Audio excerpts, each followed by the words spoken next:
We have 7 new cases. We have 6 that are in hotel quarantine and they are overseas acquired, 3 from Papua New Guinea, 1 from Ethiopia.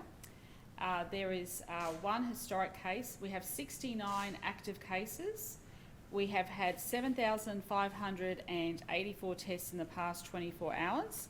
And the Health Minister will tell us a bit more detail, but there have been over 53,000 vaccines across Queensland, which is great news.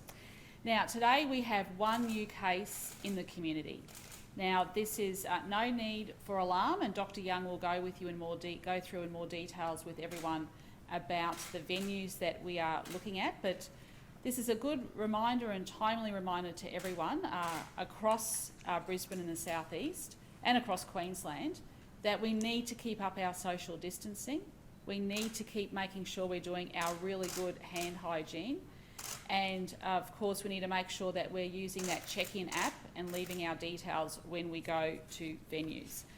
Now, in relation to this 1 new case in the community, he is a 26-year-old man from Stafford. He was tested yesterday, but he has been infectious in the community since last Friday. So we'll be issuing health alerts throughout the day. And I really urge the media to please put out these venues. Now, it's really important that if you are sick or feeling unwell, to come and get tested. This is a really important message, and so far we're having those over 7,000 tests. People are doing the right thing, but we absolutely want people, especially over the next 2 to 3 days, to come forward and get tested if you are feeling unwell and you have symptoms.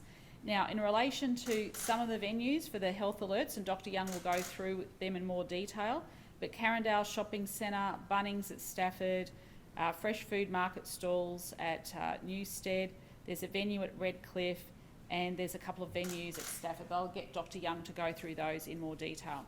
So what actions are we taking?